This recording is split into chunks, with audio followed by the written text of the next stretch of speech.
A woman lies on her bed, no husband beside her, no arm to lean on, no voice asking how her day went. And society looks at her and says something is wrong. But heaven looks at her and says something is being formed. Please hear me with the ears of the Spirit. Loneliness is not always a curse. Sometimes it is an altar. Sometimes God removes noise so he can speak clearly. There are seasons when God deliberately allows a woman to sleep alone. Not because she's rejected, not because she's forgotten, but because he is working on dimensions within her that noise and distraction would destroy. Many women cry themselves to sleep, asking God questions they are afraid to ask people. Lord, am I not good enough? Lord, did I miss my chance? Lord, why did others find companionship and I'm still here? And God is silent, not because he's absent, but because he's too close to shout. There are answers that only silence can deliver. Understand this mystery. Your value is not validated by who sleeps beside you. Your worth did not begin the day a man noticed you, and it will not end because a man has not yet stayed. Before any man ever calls you wife, heaven already called you chosen. Before any ring touches your finger, destiny already touched your spirit. A woman who sleeps alone learns things that many married people never learn. She learns how to confront her own thoughts without escape. She learns how to pray when there is no one to comfort her. She learns how to hear God when emotions are loud.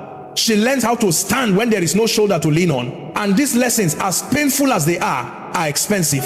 They are not given to everyone. Do you know why some relationships destroy women? Because they enter them empty, desperate, and bleeding. They want a man to heal what only God can heal. They want marriage to cure wounds that require divine surgery. And so God, in his mercy, delays certain things, not to punish you, but to preserve you. Hear me. If you sleep alone tonight, it does not mean you are alone. The God who never sleeps is watching over you. The God who counts your tears knows every night you turned your face to the wall and cried silently. He saw you when you smiled in the day and broke down in the night, and he did not despise you. There is a strength God builds in solitude. There is discernment that grows when you are not emotionally dependent. There is clarity that comes when your heart is not crowded.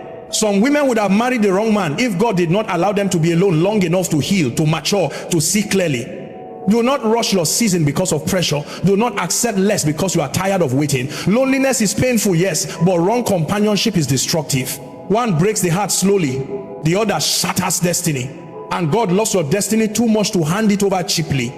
There are women listening to me who think their nights are wasted. No, those nights are prayer rooms.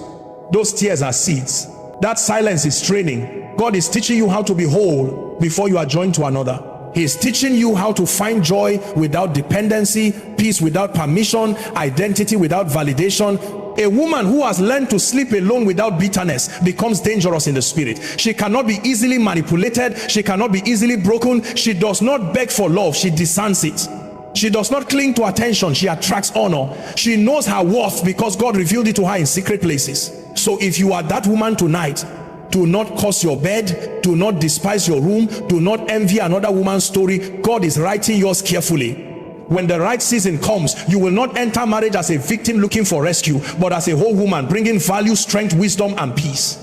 And hear this final truth deep in your spirit. When God is done with the work he's doing in you, your story will not look like delay. It will look like precision. Listen to me carefully. There is a dangerous misunderstanding in our generation, the belief that solitude automatically means rejection, that when a woman finds herself alone, it must be because something is wrong with her. This is not the language of heaven. God does not always use crowds to prepare people, and he does not always use companionship to build strength. Many times, the deepest work of God happens when he separates you, not because he wants to wound you, but because he wants to form you. There are seasons when God intentionally removes certain voices, certain comforts, certain emotional support, so that a woman can hear herself think and hear God speak. Solitude is not God pushing you away. It is God pulling you closer. It is in isolation that God reveals identity.